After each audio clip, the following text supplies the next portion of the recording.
gostaria de convidá-los a abrirem suas Bíblias no Salmo de número 116. Salmo 116, e eu gostaria de meditar com vocês sobre este salmo essa noite. Salmo 116, nós meditaremos nesse texto essa noite, que é um salmo, de acordo com o que diz aqui a epígrafe, um salmo de ações de graças, que diz assim: amo o Senhor, porque Ele ouve a minha voz e as minhas súplicas, porque inclinou para mim os seus ouvidos, invocá-lo-ei enquanto eu viver.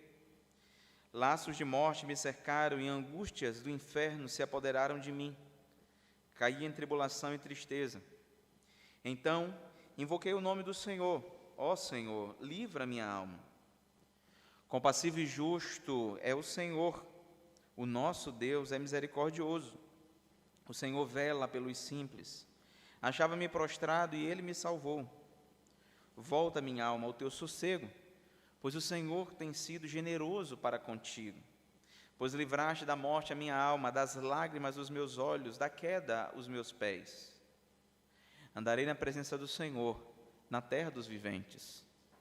Eu cria, ainda que disse, estive sobremodo aflito. Eu disse na minha perturbação, todo homem é mentiroso. Que darei ao Senhor por todos os seus benefícios para comigo? Tomarei o cálice da salvação e invocarei o nome do Senhor. Cumprirei os meus votos ao Senhor na presença de todo o seu povo. Preciosa é aos olhos do Senhor a morte dos seus santos. Senhor, deveras sou teu servo, filho da tua serva, quebraste as minhas cadeias. Oferecer-te-ei sacrifícios e ações de graças, e invocarei o nome do Senhor. Cumprirei os meus votos ao Senhor, na presença de todo o povo, nos átrios da casa do Senhor, no meio de ti, ó Jerusalém. Aleluia. Amém? Vamos orar. Deus, tem misericórdia de mim, porque sou pecador, Deus santo, e reconheço isso. Reconheço as minhas limitações, mas eu rogo a Ti, Deus santo, em nome de Jesus, que o Senhor edifique a Tua igreja por meio de Tua palavra. Que o Senhor possa colocar em meus lábios a Tua palavra somente, Senhor, que não haja confusão, que não haja qualquer tipo de atrapalho, Senhor Deus eterno, na comunicação. Facilita, Senhor Deus eterno, o entendimento. Usa-me como instrumento em Tuas mãos, apesar de mim, Senhor, para a edificação de Tua igreja. É o que eu rogo a Ti em nome de Jesus. Amém. Uma coisa que nós temos sempre em mente é que nós devemos ser gratos a Deus. Precisamos prestar gratidões ao Senhor, e isso é algo que é ponto pacífico entre nós.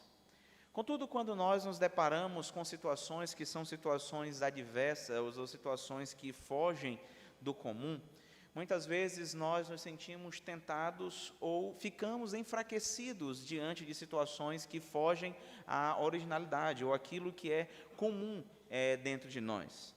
E é exatamente nesse momento em que muitas vezes fica muito complicado de conseguirmos equacionar a dor, organizar as ideias e prestar um louvor e gratidão ao nosso Deus. Esse salmista, ele escreve este salmo e ele vai descrever basicamente, três situações. A primeira delas, ele apresenta um homem completamente angustiado diante das adversidades que a vida lhe impõe, e isso traz grande angústia, grande dor e grande sofrimento.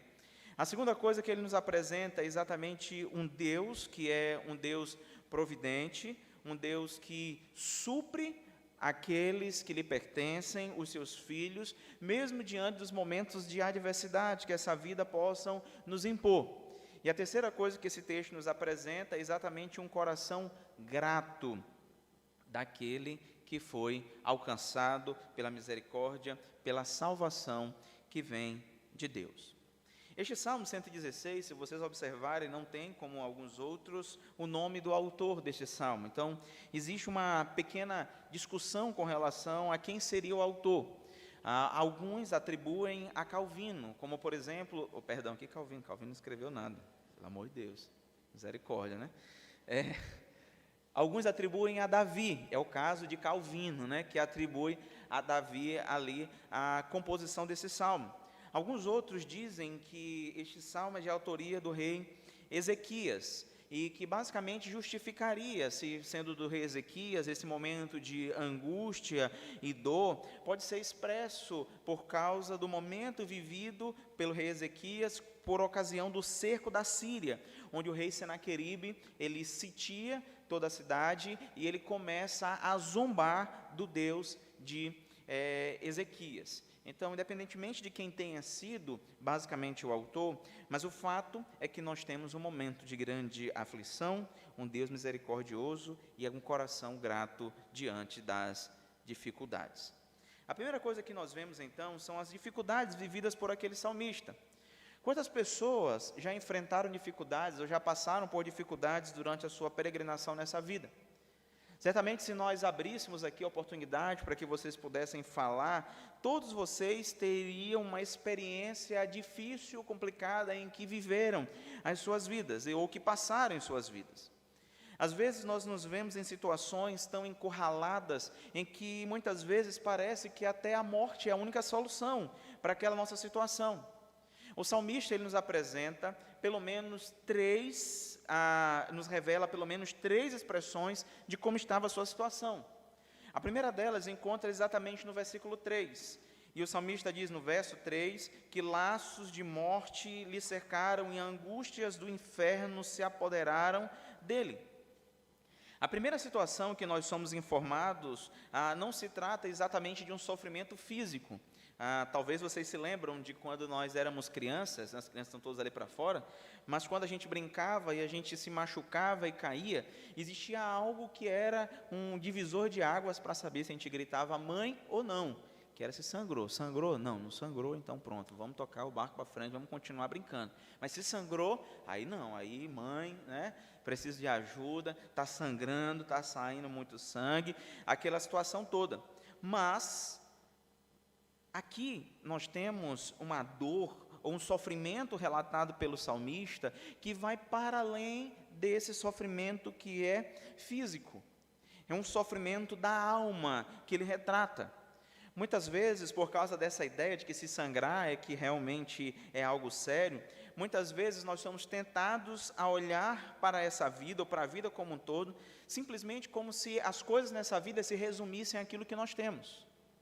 Então, de repente, você olha alguém passando por dificuldades, sofrendo, e você olha, poxa, como que uma pessoa pode estar sofrendo se ela tem uma boa casa, se ela tem recursos financeiros suficientes, se ela tem um bom carro, ela tem filhos que estão lá, Deus deu a ela a oportunidade de ter filhos, mas muitas vezes existem situações que nos conduzem a uma dor que são muito maiores do que simplesmente uma dor que sangra, são as dores da alma. Se nós olharmos para esse texto e pensarmos que talvez foi Davi quem escreveu esse texto, talvez você pode se lembrar da situação angustiante que viveu Davi ao ser perseguido por Saul. Davi havia sido ungido rei, Davi estava ali guerreando à frente dos exércitos de Saul. Saul fica com inveja de Davi, exatamente porque as pessoas cantavam, né, e diziam assim, porque Saul matou milhares, e Davi matou dezenas de milhares. E Saul começa a perseguir Davi. E aquilo é muito angustiante para Davi, porque ele está em uma situação em que ele foi ungido rei, mas ele está sendo obrigado a fugir para diversos lugares, há uma perseguição contra ele. Imaginem só alguém que é perseguido, o quanto sua alma fica atribulada, ao imaginar que talvez vão me achar hoje, ou vão me achar amanhã. Mas se você prefere crer que talvez esse salmo foi escrito pelo rei Ezequias, e em 2 Crônicas, capítulo 32, existe o relato desse cerco formado por Senaqueribe, e aquilo era desesperador, porque aquele rei dizia, quem pode te livrar das minhas mãos? Como é que você vai fazer depois que a comida acabar do lado de dentro? O que você vai fazer quando todo o povo começar a lhe pressionar por conta desse cerco? E ali o coração daquele rei, Ezequias, fica atribulado. Um exército numeroso estava lá fora. E de fato, eu penso que a expressão utilizada pelo salmista, ela resume muito bem isso, porque ele diz que laços de morte lhe secaram e angústias do inferno se apoderaram de si. A ideia aqui de angústias do inferno é basicamente uma pressão emocional ou algo que nos atribula de tal forma como se o próprio inferno tivesse com as portas abertas a ponto de nos engolir. Essa era a situação vivida pelo salmista. Mas ele descreve ainda, na continuidade do verso 3, uma segunda situação que caracteriza aquilo que ele estava vivendo. Ele diz que ele caiu em tribulação e tristeza. Ou seja, o sofrimento que ele estava vivendo lhe levou a cair em tribulação e tristeza. Não é incomum que no momento da dor nós venhamos a questionar o Deus a que nós servimos. É fato que aqueles que pertencem a Deus, como nós aprendemos, jamais abandonarão, jamais cairão completamente. Mas muitas vezes nós acabamos tropeçando diante das angústias que se apoderam de nossas almas. Eu lembro-me de Elias, um grande profeta de Deus, que havia feito coisas extraordinárias, mas que no final de sua carreira profética, lá estava Elias escondido dentro de uma caverna, morrendo de medo de uma mulher. Eu dou um pouco de razão a ele, né? Porque, nossa, é sério. Mas ele ficou ali angustiado, mesmo sabendo quem era o seu Deus, o Deus a quem ele servia, mesmo sabendo quem era o seu Senhor. Ele achava que talvez Deus havia se esquecido dele. Somente ele havia sobrado e o Senhor havia se esquecido dele. Então ele caiu em tribulação, estava entristecido, isolado, no mais escuro de sua alma. Assim encontra-se o nosso salmista. Inclusive o sentimento que ele abate é exatamente de um aparente abandono, porque ele diz que a tristeza se apoderou dele, de tal forma que ele caiu ali em tribulação. Mas como as coisas às vezes tendem a piorar, quando você olha no verso 6, você vai perceber que as coisas na vida desse salmista, elas não melhoram aparentemente, elas estão indo cada vez cavando um buraco mais profundo, ou indo mais profundo do poço. E no verso 6, ele descreve, na segunda parte do verso 6, ele diz: achava-me prostrado. Eu estava prostrado. O interessante aqui é porque ele está cada vez mais afundando. A ideia de prostrado não é simplesmente a ideia de alguém que vai ao chão e retorna de lá sozinho, não. A ideia de prostrado aqui é a ideia de alguém que foi completamente nocauteado por conta das situações da vida. Você já assistiu o UFC? Às vezes o cara toma um murro, né? E aí ele apaga, ali uns segundos, alguém vai lá, né? Mexe lá com ele, ele acorda às vezes perdido, não sabe onde é que ele está. A ideia aqui é de um nocaute no sentido de que ele está ao chão, e a menos que alguém lhe levante dessa situação, a menos que alguém lhe tire dessa situação, ele estará perdido. Nosso salmista está nocauteado pelas circunstâncias, vencido pelas adversidades, tomado pela dor, abatido, triste, com a alma despedaçada, com angústias que se enfiam no peito, como se os próprios tormentos do inferno estivessem enfiados no próprio peito do salmista. Talvez você já passou por situação semelhante a essa, ou talvez você esteja assim essa noite. Às vezes é uma doença que tira a nossa paz por completo. Muitas vezes os nossos filhos que insistem em trilhar um caminho que nós não lhes ensinamos. E nós vemos ali o tempo todo, o tempo passar e parece que nada muda. Às vezes é o seu cônjuge que não é mais aquele por quem você se apaixonou. E muitas vezes você já até cogitou a possibilidade de divorciar.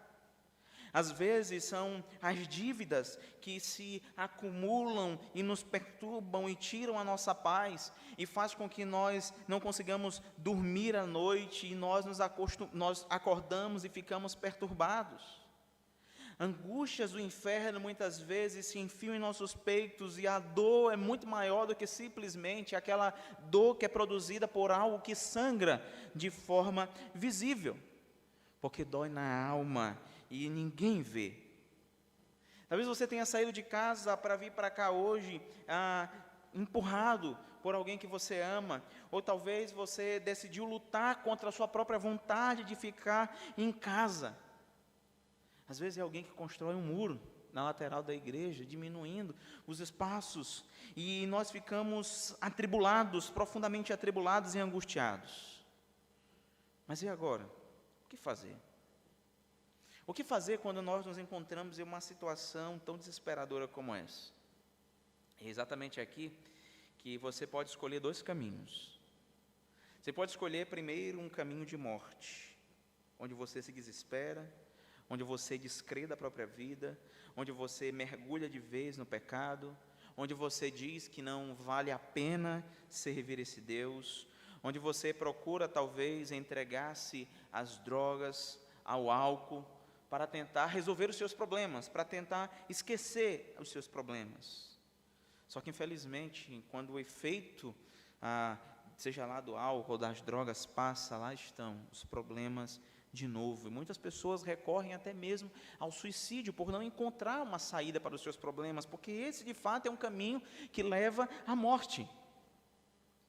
Mas você pode escolher um outro caminho, um caminho de vida.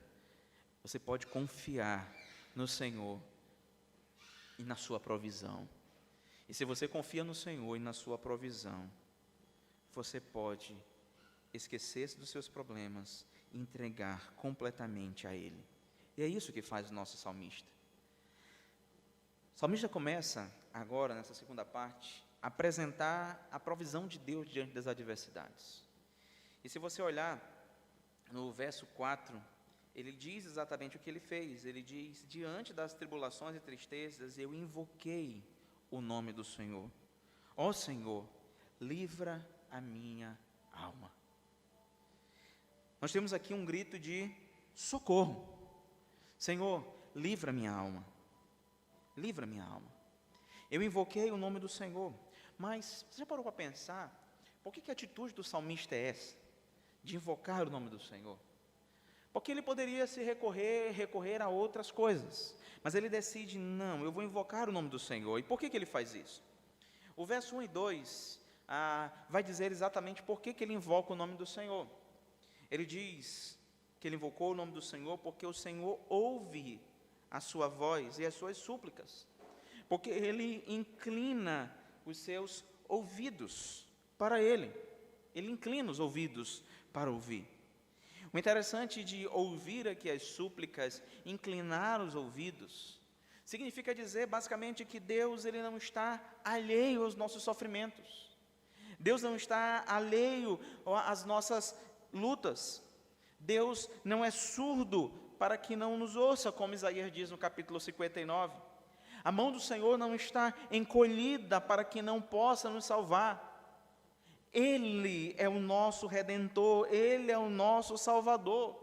E esse ouvir em nenhum momento é um ouvir passivo, muito pelo contrário, Deus nos ouve e age em nosso favor e opera em nosso favor. A ideia expressa pelo salmista é que, a menos que Deus ouça a sua oração, ele não tem outra saída.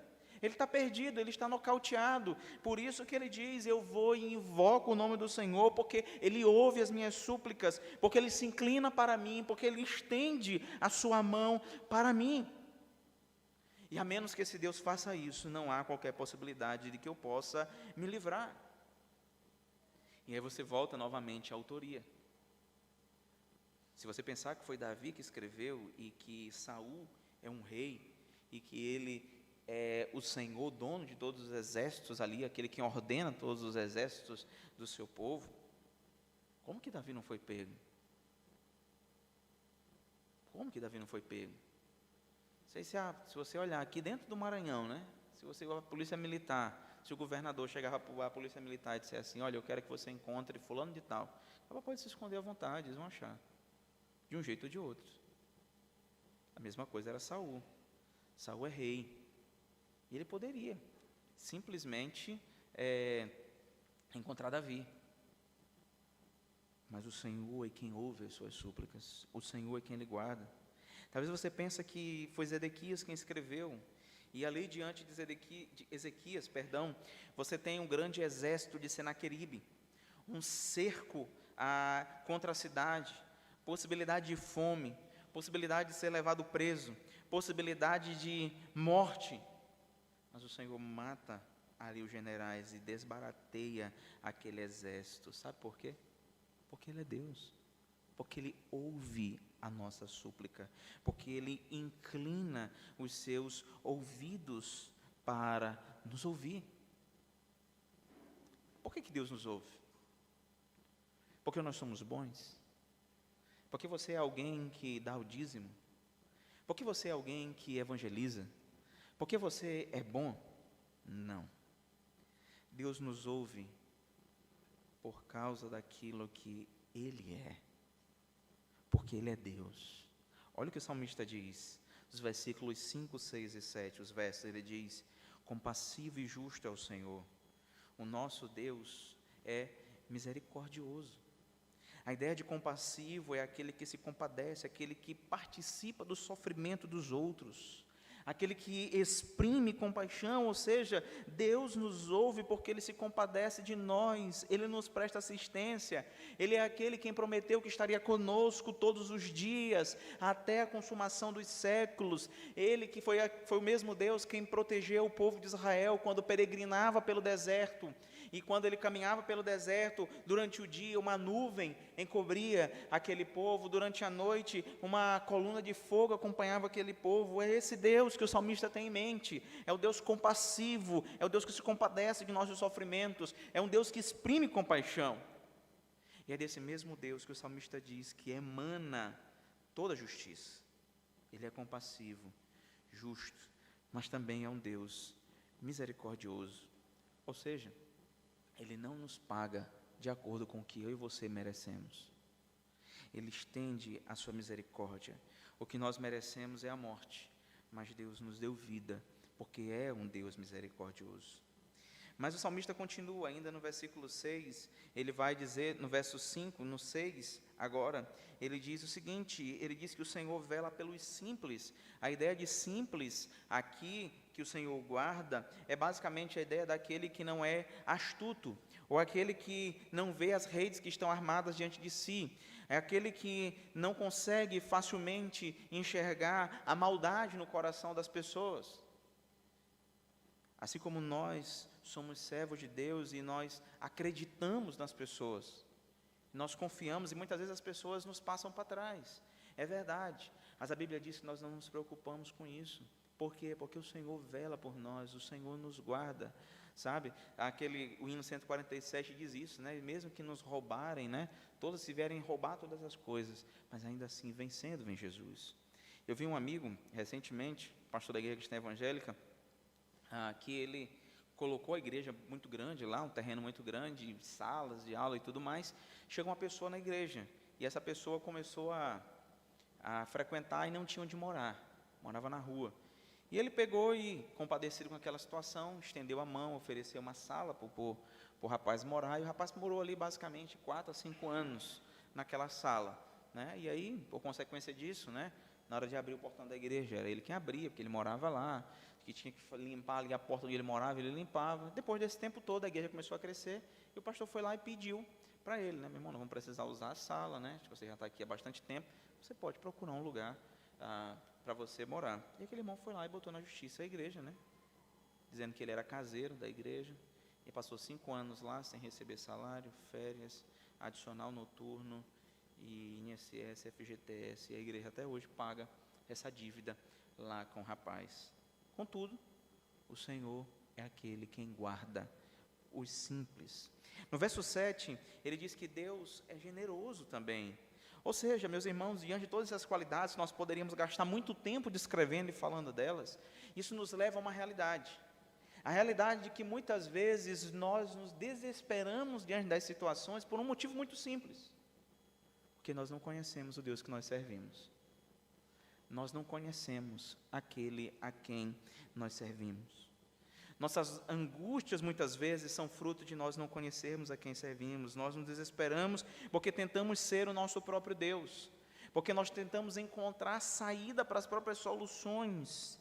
Nós olhamos para o nosso país, por exemplo, o maior produtor de Bíblias no mundo, mas cada vez menos se conhece a respeito desse nosso Deus. Somos incentivados a confiar em nós mesmos, em nossa própria vontade, e de repente nós vemos que as coisas não funcionam assim, e que nós acabamos caindo em situações que são desesperadoras. Quem é o seu Deus? Quem é o Deus que se prega aqui essa noite? É aquele que é compassivo, justo, que vela pelos simples, que salva e livra a sua alma da morte, que enxuga os nossos olhos e livra os nossos pés da queda. Esse é o nosso Senhor. Mas tudo bem, pastor, e agora que eu já sei quem a dificuldade que advém, eu já sei quem é o meu Senhor, um Senhor providente, mas qual a minha posição diante disso tudo? Como eu devo me portar diante disso tudo? Versículo 12, no verso 12, o salmista diz assim: o que eu darei ao Senhor por todos os seus benefícios para comigo? A questão levantada aqui pelo salmista em nenhum momento pretende apresentar algum tipo de pagamento para essas coisas que Deus faz. Até mesmo porque é inviável, nós não conseguimos pagar a Deus. Então, mesmo que você fosse dono de todo o ouro e toda a prata, existe algo que você não consegue pagar, que é exatamente a culpa pelo pecado, no qual o pagamento é somente a morte, e quem morre, morreu, não tem mais absolutamente nada o que fazer. O salmista ele não está propondo um pagamento ao Senhor, muito pelo contrário. A ideia do salmista, ao dizer assim, o que eu darei ao Senhor por todos os seus benefícios para comigo, eu não posso fazer absolutamente nada que pudesse pagar aquilo que foi feito em meu lugar. Além das coisas que nós geralmente medimos de forma terrena, como os bens, saúde, entre outras coisas, o Senhor fez algo muito maior por nós, que foi exatamente entregar seu único filho na cruz do Calvário. O que você pode dar em troca disso? Absolutamente nada. A verdade é que nós não podemos compensar aquilo que Deus fez para conosco. Nós somos humanos, somos limitados. Nesses anos em que a Dulos chega até aqui, quantas coisas o Senhor fez por essa igreja? Quantas coisas nós vimos? Eu tenho muita, graças a Deus, muita intimidade ali com o reverendo Davi, a gente conversa muito, e quantas situações até agoniantes se passou aqui sobre o local, sobre as dificuldades que se passaram aqui, e o Senhor foi providente em cada uma delas. O Senhor foi providenciando de uma forma que muitas vezes nós sequer conseguimos conceber a maneira como Deus fez essas coisas. É por isso que a posição que o salmista assume a partir de agora não é uma posição de pagamento pelas coisas que Deus fez por nós, mas é uma posição de ação de graças ao Senhor, por tudo que o Senhor tem feito em sua vida. É por isso que ele diz nos versos 2 e 4, ele diz: eu vou invocar o nome do Senhor enquanto eu viver, eu exaltarei o seu nome enquanto eu viver. No versículo 4 ele diz mais uma vez: eu invoquei o nome do Senhor e clamei ao Senhor, livra a minha alma. O salmista nos aponta a realidade no verso 7, de que nós precisamos descansar nele, aprender a confiar nele. Ora, o Senhor sempre foi providente para conosco. Se nós conhecemos quem ele é, precisamos descansar nele, de tal forma que aqui ele faz, no verso 7, semelhante ao que é feito no Salmo 42, no verso 5, quando o salmista diz assim: por que estás abatido, minha alma? Por que te perturbas dentro de mim? Aqui no verso 7 ele diz: volta, minha alma, ao teu sossego, porque o Senhor sempre foi generoso para comigo. E não é agora que ele não vai ser. Ele sempre foi providente, ele sempre cuidou de mim. O salmista diz ainda mais, como forma de gratidão, que ele vai andar na presença do Senhor, no verso 9. Eu vou andar com o Senhor enquanto eu estiver na terra dos viventes. E ainda mais, o salmista diz que vai exaltar o nome do Senhor, assim como nós estamos fazendo, congregando no meio do povo de Deus.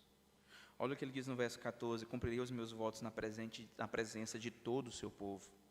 No verso 18 ele diz: cumprirei os meus votos ao Senhor na presença de todo o seu povo, nos átrios da casa do Senhor, no meio de ti, ó Jerusalém. Ou seja, não há qualquer possibilidade de um crente carreira solo. O Senhor faz grandes coisas em nossas vidas, e aqui, no meio da igreja, é o lugar onde nós nos alegramos uns com os outros, ao ver que grandes coisas o Senhor tem feito por nós, ao ver que Deus tem cuidado de nós de uma forma sobrenatural. Os irmãos lembram que em 2020, a minha família passou por uma situação muito difícil, com meu irmão, que esteve internado com Covid, e com 90% do pulmão comprometido, e jovem, com 26 anos de idade, ele teve nessa situação. Os médicos disseram basicamente que era muito difícil conseguir recuperar, porque a lesão no pulmão havia sido muito grande, e nós aqui, enquanto igreja, essa igreja, orou junto com a gente, nós oramos juntos, E quando ele ficou bom, nós compartilhamos lá. E louvamos a Deus juntos. Porque Deus fez grandes coisas, Deus ouve a oração do seu povo, Deus nos ouve, Deus inclina o seu ouvido para conosco. E hoje eu até digo assim sempre, que meu irmão, assim, para a glória de Deus, mesmo depois de todo esse comprometimento no pulmão, ele joga um futebol com a gente toda terça-feira, de 8h30 até 10h30 da noite, jogando bola direto, sem sentir absolutamente nada. Provisão de Deus, é no meio da igreja do Senhor que nós compartilhamos isso. Nós vivemos algumas, e eu já estou caminhando aqui para o final, nós vivemos algumas coisas muito preciosas assim lá na igreja do Araçagi, e especialmente no que envolve recursos, né? Nós tínhamos um parceiro em 2019, e esse parceiro, quando chegou no final do ano, simplesmente falou que não podia mais continuar ajudando, e ainda ficou um mês de aluguel para trás, ainda atrasado. Resumindo a história, em dezembro de 2019, nós estávamos devendo R$4.000 de aluguel. E eu desesperado, porque um corte de R$2.000 era muita coisa. E tinha um rapaz lá que era o tesoureiro, e eu cheguei para ele e disse assim: Rodrigo, cara, e agora? O que vamos fazer? R$2.000 a menos é muito dinheiro. E ele chegava para mim e dizia assim: pastor, né? Quem conhece o Rodrigo sabe que ele é calminho, né? Pastor, Deus está no trono, pastor. Relaxa. Deus está no trono. Rapaz, tá bom. Pegamos 4.000, pagamos. Passou o mês de janeiro, chegava o dia 10, ali perto do dia 10, e eu, e aí, Rodrigo, e aí, cara? E o dinheiro? Pastor, Deus está no trono, já tem o dinheiro. Pagamos de novo. Graças a Deus, nunca atrasamos um mês. Alugamos um outro ponto agora, que é do mesmo proprietário, e o proprietário lá chegou, a moça que está trabalhando para ele não queria me entregar a chave, né? Não, só depois que assinar o contrato. E aí o proprietário lá chegou e disse: não, quer para o pastor Ismael? Pode entregar. Não, que isso, pelo amor de Deus, o pastor Ismael nunca atrasou um aluguel. Foi eu, né? A igreja, só que a pessoa olha para o pastor, né? Nunca atrasou um aluguel. Estamos lá 2 semanas com a chave e nunca trouxeram um contrato para eu assinar, né? Então, por que isso? Porque eu sou bom? Não, eu sou o cara covarde, eu estava morrendo de medo de não conseguir pagar. Morrendo de medo. Mas Deus disse assim: meu filho, te acalma, sossega o facho. Deus é generoso. Deus tem sido generoso com essa igreja. E o fato de nós reunirmos aqui, compartilhamos disso, de como Deus tem cuidado de nós, de como Deus tem providenciado cada coisa, como Deus vai movendo cada coisinha. Mas o salmista começa esse salmo de uma forma maravilhosa, que eu queria terminar com o começo, porque ele diz assim: amo o Senhor, amo o Senhor. Por tudo que eu já disse a vocês, o salmista diz: eu amo o Senhor, porque Ele é um Deus que me ouve e me atende, porque Ele é um Deus providente, porque Ele é um Deus misericordioso, porque mesmo sem eu merecer absolutamente nada, Ele cuida de mim. Amo o Senhor porque até mesmo o maior inimigo do ser humano, que é a morte, para Deus, no verso 15, ela é preciosa aos olhos do Senhor. Até mesmo a morte que desespera qualquer um, o salmista diz: preciosa é aos olhos do Senhor a morte dos seus santos. Eu sei que a gente se assusta com as dificuldades, mas o que Deus nos chama é a não nos assustarmos, mas confiarmos nele, reunirmos para dar graças a Ele. Senhor, muito obrigado, porque o Senhor tem cuidado de nós, de uma forma que nem nós imaginamos. Conta as bênçãos, dize quantas são. Você vai ficar surpreso o quanto Deus já fez. Vamos orar? Senhor, tem misericórdia de mim. Sou pecador, Senhor, e muitas vezes me desespero com as situações que sobrevêm sobre a minha vida. Somos pecadores, ó Deus bendito, e falhos. Mas nessa noite, Senhor, quero clamar a Ti, em nome de Jesus, que o Senhor nos conduza em ações de graças a Ti, Senhor. Porque de fato, grandes coisas o Senhor tem feito por nós.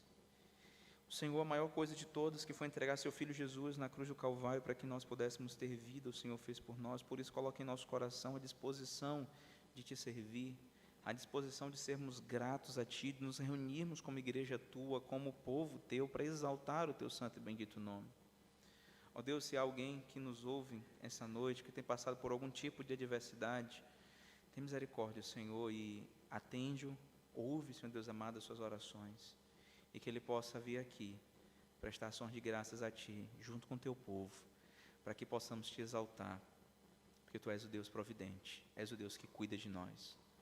É isso que eu rogo a Ti, meu Pai, em nome de Jesus Cristo. Amém.